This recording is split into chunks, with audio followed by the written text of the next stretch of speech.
Greetings, Investigator. I'm Ichabod M. Groster, your lead dispatch, and welcome to the first episode of Alchemy Investigations. This is a podcast that explores true crime and unsolved horror mysteries set in an immersive but usefully generic fantasy world, much like the setting in your favorite tabletop role-playing game.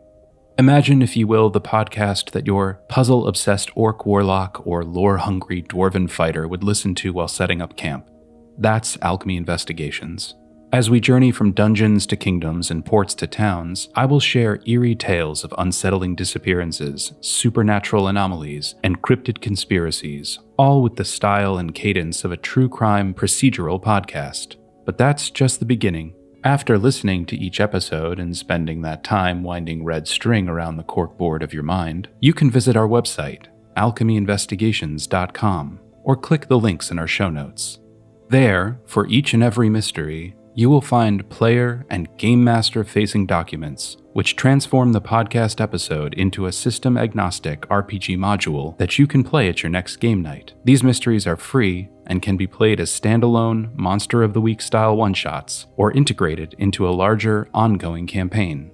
Alchemy Investigations is the macabre crossroads of true crime and tabletop role-playing. Whether you're just here for the podcast or ready to embark on a bone-chilling tabletop adventure with your party, we thank you for listening, and we hope you enjoy our first episode about a little girl named Kayley from Haricot who disappeared 2 decades ago and reappeared last month, not having aged a day. Stay tuned, investigators. Before we begin, this episode contains references to arson, fire, murder, brief descriptions of gore, child abduction, disease, child mortality, and the supernatural. Listener discretion is requested. Past the rolling hills to the west, there is a small village that years ago made a name for itself as part of a supply chain to a famous arcane academy, which has now fallen into disrepair. The village, called Haricot, though it does go by other names in other tongues, sits on a small river and is large enough to host a jail, but not so big as to have a decent bakery. It was 19 years ago, in Haricot, when Constable Maddox Wicks was awoken by a midnight explosion at the south end of town. Gathering local firefighters and clerics from the temple, Maddox rushed past the village's entrance to a small property just on the outskirts. There he saw it. Until tonight, the Baxter family lived in a modest home attached to Mrs. Baxter's tincture shop. Now everything lay in a blaze under the starry cover of night. Knowing that the family had 2 small girls, Wicks bravely doused himself in a bucket of water and ran in. Through the thick smoke, he was able to find the older daughter, Ruth, as she cried in a closet, having been pinned under some fallen debris.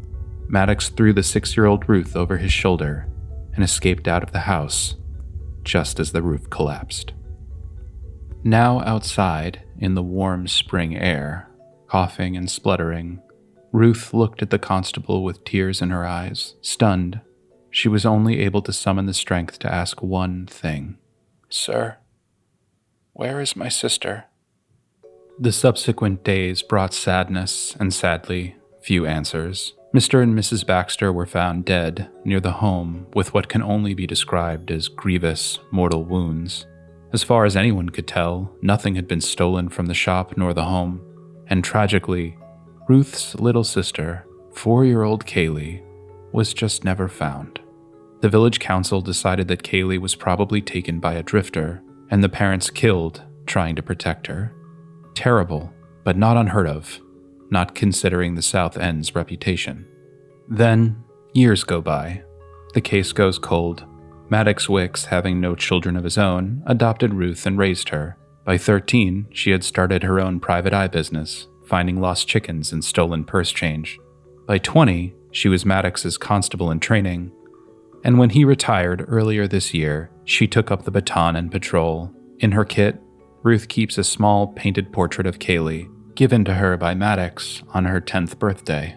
She keeps it in a locket next to her badge. And this all brings us, of course, to last month. After her routine patrol of the village proper, Constable Ruth would often make a final pass to the south end of town. Just one quick round, a little extra protection for those she thought needed it. And one night, last month, at about midnight, Ruth stops dead in her tracks. A small, familiar, 4-year-old girl walks out of the woods near Bike's Way. Visibly frightened, dirty, and alone, the little girl turns to the now adult Ruth, a stranger to her, a woman whose shock of red hair mirrors the child's own, a remnant from their parents. And the small girl asks the question through the beginning of tears, but Ruth can't hear it. Fumbling with her badge, Ruth pulls out the locket, a family trinket recovered from the wreckage all those years ago. Ruth holds out the small portrait side by side with the girl in the road. Kayley has not aged a day. And Ruth hears it now. The kid's only question. "Excuse me, ma'am. Where is my sister?" This time on Alchemy Investigations, we explore the mystery surrounding the Baxter family of Haricot. What happened to little Kayley? Where did she go? And how can 19 years pass as quickly as a single spring night? Time will tell, dear investigators. Stay tuned. Greetings, investigators. With you again is Ichabod M. Groster, lead dispatch for Alchemy Investigations, the realm's foremost private investigatory body. And this week, oh boy, do we have a strange one. 19 years ago, the small town of Haricot was rocked by the disappearance of Kayley Baxter and the near surgical murder of her parents. Now, nearly 2 decades later, little Kayley has seemingly returned to Haricot, unchanged by these intervening years, and with no memory of her absence. But of course, to try to explain this, and some of the theories surrounding it, we have to go back even further. Almost 11 years before the explosion that would kill them, Bernard and Ori Baxter came to Haricot along the western supply route from the Arcane Academy as it was closing its doors for the last time. At first, the two took whatever jobs they could. Bernard worked as a barback in Genevieve's Tavern, which, if you stop by, ask for the Goblin's Tooth. It's a delightful cocktail. And Ori used her natural talents as a healer to work in the safety clinic near the South Gate. Eventually, they made enough money to move out of the boarding house and purchase a small plot of land set back behind the tree line on the south end of town. I should make mention here of how Haricot is set up so you can picture it. The village is lovely, but a little generic. Town hall, market square, some nice houses, a small library. Pretty typical.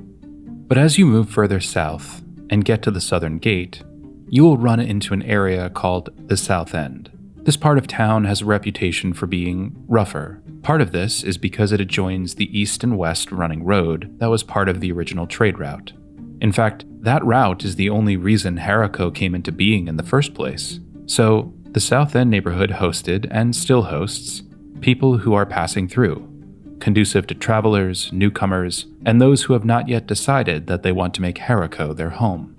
And at the very edge of the South End, beyond the last road to the east, Bike's Way, the Baxters purchased their lot of land. So, not only was this on the outskirts of Haricot, it was on the outskirts of the outskirts. Their property abutted swampland to the east and served as the demarcation point for local kids. Parents would often say cautiously, "Okay, you can go play, but stop at the Baxters." Eventually, a home was built, and Ori's tincture shop soon followed. She would brew potions and salves, and she focused on serving the South End community. Oftentimes, the healers and priests from Haricot wouldn't see South Enders, or if they did, they would overcharge them. Ori would accept barters and deals, trying to meet people where they were, and Mr. Baxter would often brave the easterly swamps to gather mushrooms and barks for his wife's endeavors. It was a good setup, they were a good team. So when Ruth was born, their first daughter, gifts from the South Enders showed up on the Baxters' doorstep. A bassinet, some sweet bread, tokens of appreciation. And a few years later, when little Kayley was born, they got a similar response. The only real kerfuffle ever came when the young brother Gray of the local order of priests refused to bless the children at the kirk. The order had been hesitant to offer blessings for some of the South End children, but the Baxters were the first that they outright refused, even after the South End raised a small purse of money to entice the brother. He would still decline, and never said why. Despite that, all of it, The Baxters raised their 2 daughters, made potions, and tended to the community. A few months before the fire, a particularly nasty strain of the Drake flu took Haricot, and Ori worked tirelessly to provide medicine to the South Enders, helping where few others could. She would be up all hours of the night, and Bernard would be coming and going from the swamps without rest. The flu hit the South End hard, but it would have been so much worse had the tincture shop not been so vigilant. One of their neighbors, Mr. Jeffers, would say at Ori and Bernard's memorial that the South End held them in a mixture of reverence, love, and fear. Just the sort of thing you would want standing between you and the grave.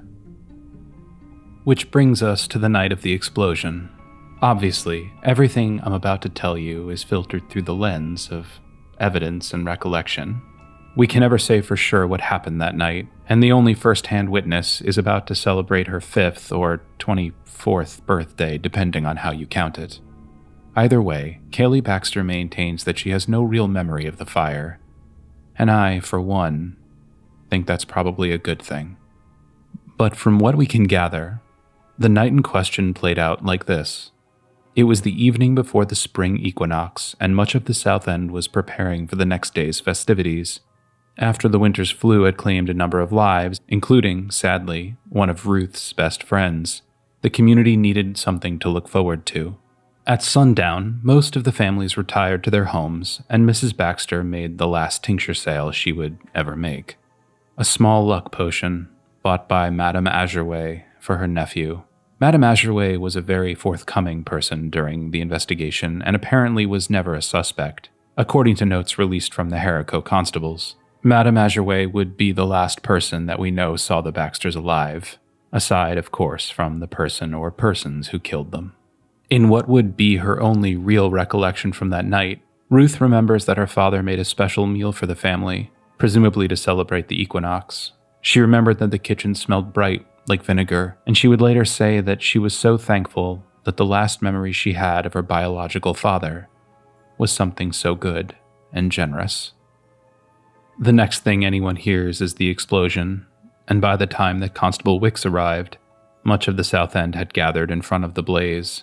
At first, I am sure that they meant to help, but the flames, empowered by whatever herbs and components Ari had on hand, were way too much for the ill-equipped villagers. Couple this with the fact that the river was over a mile away to the north, and, in the end, all the South Enders could do was watch in horror and wait for help to arrive.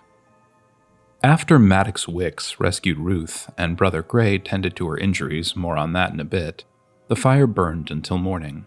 Eventually, the fire brigade was able to get it under control, and an abjurer from the next town over came riding in to prevent the smoldering grounds from reigniting. Finally able to get into the wreckage, a very tired Maddox Wicks would uncover some truths that he has been unable to explain. For one, when I say that Mr. and Mrs. Baxter were found, that is not wholly true.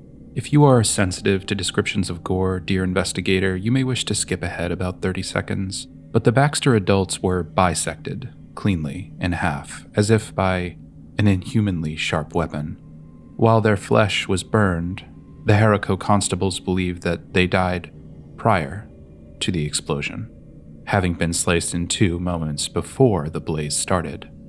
They were both found outside of the house, and if that raises questions for you, dear investigator, then you are in good company.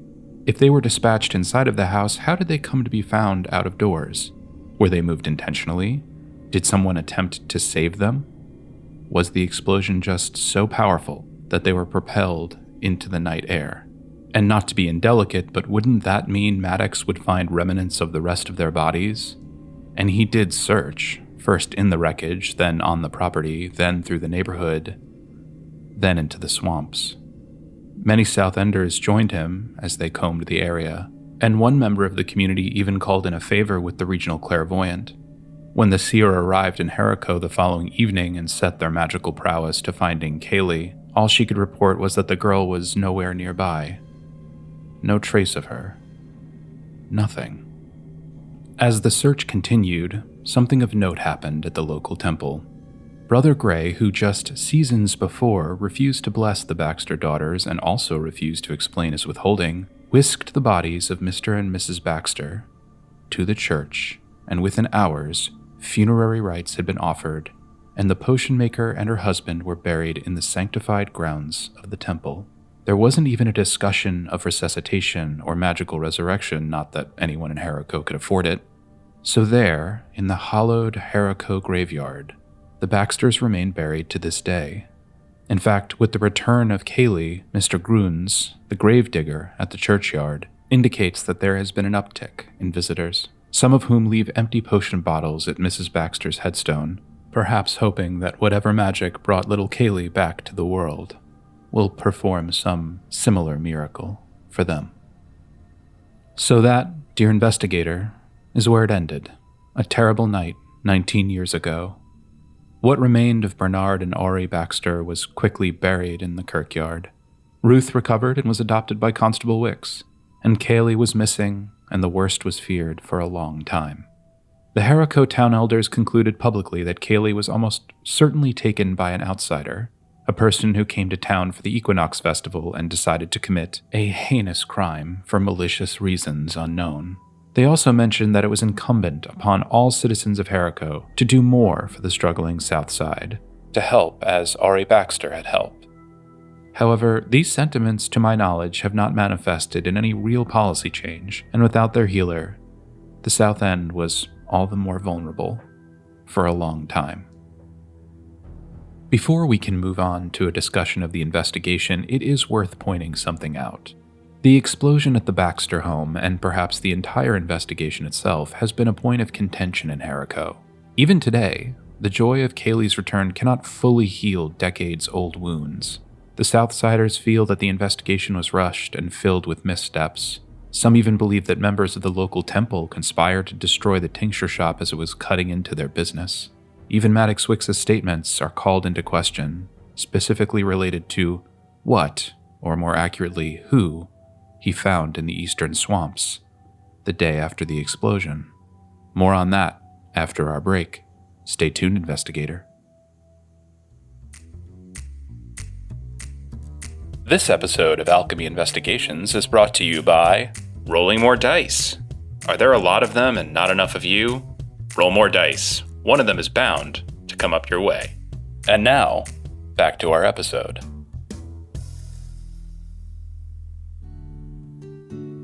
In Haricot, everyone has a theory about what happened to the Baxters. In fact, you probably have heard the old pub song, Spring Gone Missing, about the little girl with red hair who was taken by the sunrise. Well, that originated in Genevieve's Tavern about 15 years ago and spread from there. Since then, everyone has a notion as to what happened, and I'm going to do my best to break them down for you into 4 categories: the stranger, the daughter, the visitor, and the brother. First up, the stranger. Avi Morse lived in the eastern swamps near Haricot for her entire life.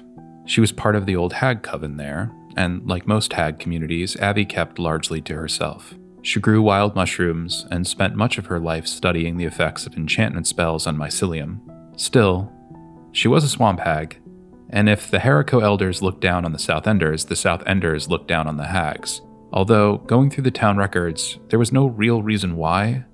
To our knowledge, there have been no documented attacks nor crimes or even really contact between Haricot and the Coven.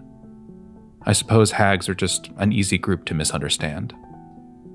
The reason I bring this up is because 19 years ago, while looking for Kayley, Constable Wicks found Avi Morse tending to her mushrooms in the eastern swamps, just about half a mile from the smoldering tincture shop. And when the hag was asked about the dead and missing Baxters, she fled deep into the swamp, leaving behind a satchel.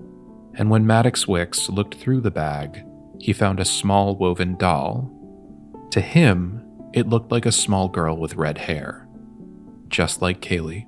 So, naturally, this bred an uncountable number of rumors. Some claimed hag magic, some claimed human sacrifice, some claimed good old-fashioned kidnapping. And for a time, it seemed that Maddox Wicks believed this too. Not but 2 weeks after the explosion, the constable proposed that the town of Haricot hire adventurers to rid them of the, and I'm quoting here, hag scourge. But just days after this, before any heroes could be assembled, Maddox Wicks said that the coven was not to be blamed and that Avi Morse was to be left alone. However, since he provided no real explanation as to why he had a change of heart, much of Haricot was unsatisfied, some even accusing Wicks of covering up for the hags out of fear for the remaining daughter, Ruth, and her safety. Perhaps Wicks saw a second doll and wanted to save his adopted daughter from a similar fate.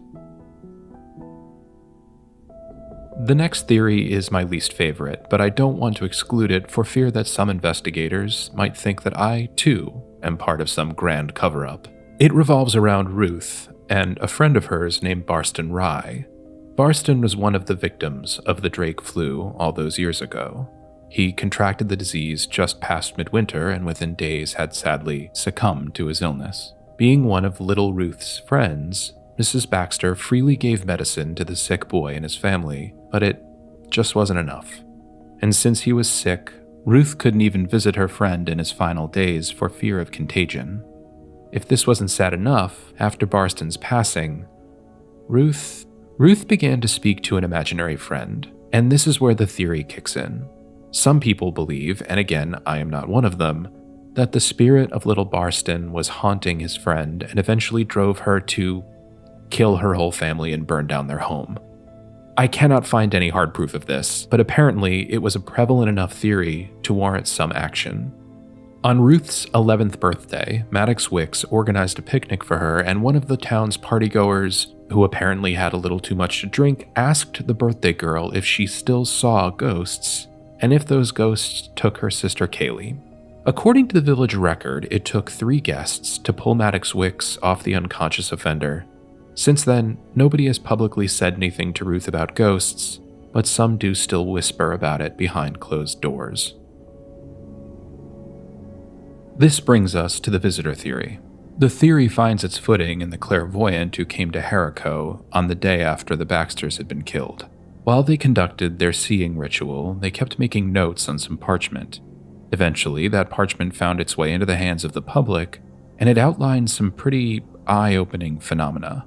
For example, the seer noted that while magical detection was hampered by the potency of Mrs. Baxter's stock of potions, there was a disproportionate amount of power present after the fire.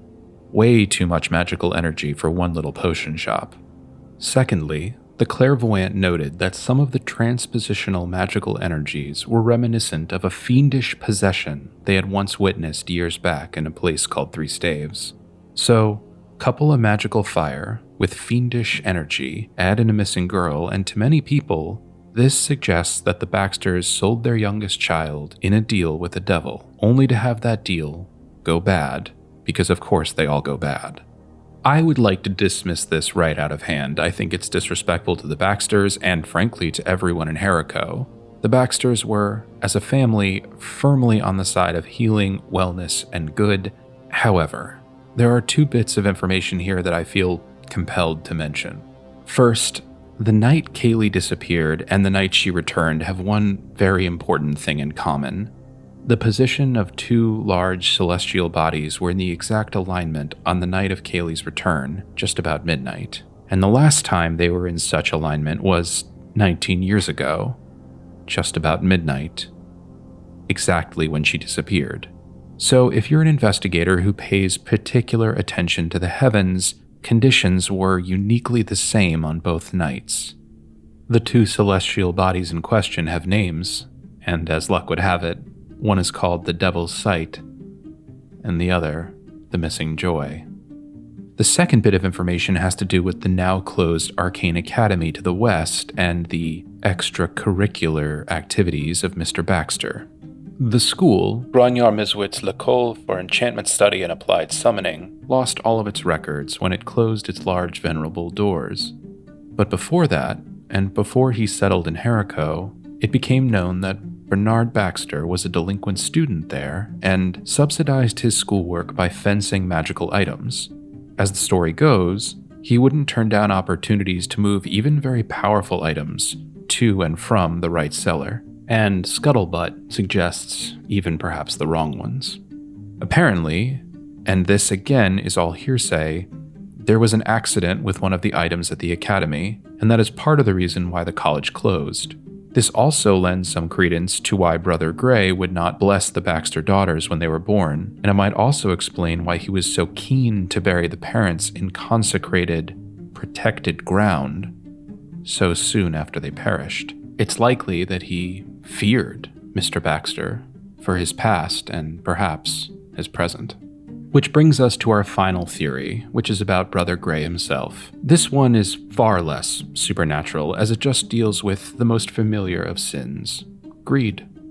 In this theory, Mrs. Baxter's tincture shop was doing a little too well for the local healers at the temple. In fact, she had even begun to provide medicine for people outside of her local community, cutting directly into the temple's profits.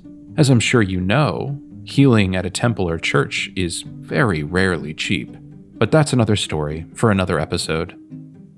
Given how quickly Brother Gray reversed his stance on the Baxter family and how swiftly they were interred, it is not surprising that some of the already distrustful South Enders began to talk of murder and of cover-up. However, I don't know how well this theory holds up now that a completely unaged Kayley has been returned. In a public statement from the Haricot Healers Guild, a now much older Brother Gray, who is graying himself, has expressed how the return of Kayley has helped heal the rift in their community, putting right what was wronged. He has offered any and all of his services at no cost to Ruth and Kayley, but they have yet to take him up on it. As far as the theories go, dear investigator, those are the big ones. With Kayley's return, several new and amended versions have cropped up, not the least of which being that this is not, in fact, Kayley, although Constable Ruth maintains that she would recognize her little sister even after all these years, and I am inclined to believe her. I suppose that after nearly 20 years, and with Kayley back, there really isn't much to solve here. Call it a fluke, a second chance, a tragedy followed by time. It might behoove us to leave well enough alone, and under most circumstances I would agree. But if something dangerous and unexplained happens, who's to say it won't happen again? Who's to say it's not still happening right now? And with renewed interest in the Baxters of Haricot, new information has come to light. Or rather, old information that was hidden away for too long. The day before Kayley was returned to this world, a letter arrived at the doorstep of Constable Ruth Baxter with no return address. The note smelled vaguely of fennel and was sealed with bright pink wax. Being in a rush to tend to her duties, Ruth didn't open the letter right away, and after the miraculous events of the following night, the sealed note was all but forgotten. In her role as a community leader, Ruth received many letters like this, with only Constable written on the front. Much of the time, they were adverts for a new kind of magical detection system or industrial shackles for gargantuan creatures.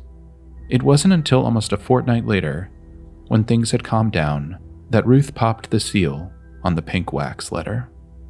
It read, "We thank you for sufficiently holding up your end of the bargain. Blessings to you. These days have been peaceful. We hope that they have been kind to you as well. This morning, over tea, our dear mother has beheld a vision that tomorrow, at midnight, a restoration shall take place. She fears that this will proffer new interest. We ask that you extend our deal. In exchange, we shall leave enough payment to cover your trouble. The place of our initial meeting. In the meantime, we wish you the balm of found joy." Ruth, being both proactive and very confused, sprang into action. She called a village meeting to implore anyone who might know anything to provide context. And either nobody in Haricot knows what this means, or someone in Haricot is hiding something big. In my experience, investigators, secrets just don't have that long of a lifespan. Ruth still does not know who sent this letter, but finding out would provide some valuable insight to Kayley's return. The village of Haricot presents like a puzzle box, dear investigator, locked compartments within locked compartments, and when one opens, two more reveal themselves. A missing child presents a question, but a found child does not always answer it, and a returned child, especially after so much time, well, that certainly warrants an investigation. Now, a month apart from Kayley's return, the mystery has just become part of life. Constable Ruth, in an echo of her own lineage, has officially adopted Kayley, and she and Maddox, now a de facto grandfather, have been doing their best to move forward with their newfound family. To them, it would seem that Kayley is a child just like any other, but of course you and I know she is perhaps much more than that. Royals and cultists and arcane provisioners have paid visits to Haricot in recent weeks, each asking for an audience with the returned child, some with more tact than others, some offering great sums of money to do so, but Ruth has denied everyone, even looking a local regent in the eye as she returned his purse. "Sir, my sister is not to be gawked at. Move along." So Haricot moves on. The South End never really found a replacement healer as competent or selfless as Ori, but they've gotten by. Haricot itself has taken up some prominence in the specialty horticulture world. A mixed blessing, as there is some discussion about identity. Is it better for tourism to be considered the home of the rare hearth apple, or the home of the mysterious dead girl now alive? Only time will tell. Time itself does a strange thing, dear investigator. It smooths the edges. 2 dead parents, a vanished child, an explosion, a fire. They all become a pub song. And now the joy of Kayley's return further rose tints these events. Perhaps it's best summed up by the aging Brother Gray's sermon from the week she was found. "Pain is never gone, Haricot. It just changes. Just as the warmth of the sun changes the night's chill into morning dew. Little Kayley has returned to us, and so too are we transfigured, miraculously. Who are we to question such miracles?" With all possible respect to Brother Gray, we are here to question such miracles. A good investigator does not settle for miracles. Haricot is a mystery with a happy but incomplete ending. Murders, a missing child found with stolen time, a hinted conspiracy, and a lost letter with a pink seal. There is just too much to be explored in this sleepy town. Questions to be asked and answered. So, if you are traveling through the area and have the time and inclination, I would ask that you stop in and see what you can find. I simply ask of you 2 things. 1, please be respectful of Ruth and Kayley Baxter. Remember, they are survivors here and deserve the dignity of a normal life. It would behoove you not to bother them. I've heard about Ruth's right hook. And secondly, if you do uncover something in Haricot, please let me know. I have left instructions with Genevieve at the tavern, and she'll pass word to me. She is a friendly face to you and I cannot oversell the Goblin's Tooth, which I believe is half off before sundown. Before we conclude for tonight, I wanted to offer one last piece of information, one that I think is important but didn't really fit anywhere else in the script. 1 week ago, a letter was sent from the temple in Haricot to the large faith center in the capital. Apparently, one of the younger clerics there mistook it for a job call and put it in the public notice board. It only stayed up for an hour or so, until the mistake was realized and it was taken down, but as luck would have it, some intrepid investigator copied down the information before it was removed. "We offer a unique request with some urgency. Surely you know of our recently found Joy, and though the child shows no outward signs of wickedness, there is an emptiness that we fear, too familiar. Last night, the child escaped her bedroom and went walking toward the swamps to the east. She was stopped by one of our good parishioners before she could escape into the night, and when asked why she was leaving the comfort of her house, of her sister and grandfather, she replied only, 'But ma'am, I'm just trying to go home.' Please, brothers in faith, send counsel. This, I fear, is too great for your servant. Brother Gray, Haricot."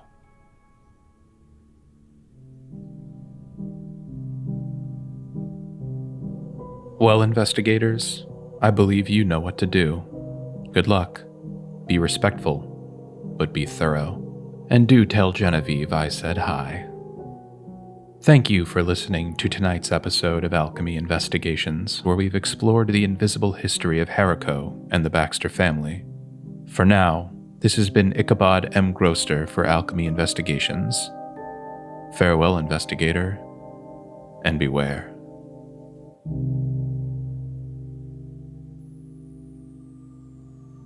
Alchemy Investigations is produced at Elsebreak Labs and is hosted by Ichabod M. Groster. This episode and its related materials are released with absolutely no warranty nor support and are distributed under the Creative Commons Attribution Non-Commercial Share-alike 4.0 International License. If you are interested in learning more about tonight's mystery or want to explore others, please click the link in the description or visit us at our website, alchemyinvestigations.com. There, Ichabod will explain the resolution of this particular scenario and offer tips on how it might be run as a tabletop role-playing game one-shot or as part of a larger campaign in your next game night. Tonight's story, all names, characters, and incidents therein are works of fiction.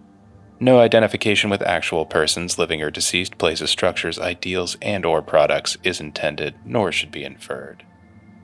Alchemy Investigations is supremely thankful to our wide network of correspondents. Correspondents like Gareth Arneson for their work on occult demonology in the Haricot region, and Ziano Keen for her work on formatting grimoires for public consumption. And of course, thanks to you, dear investigators. Stay well and stay curious.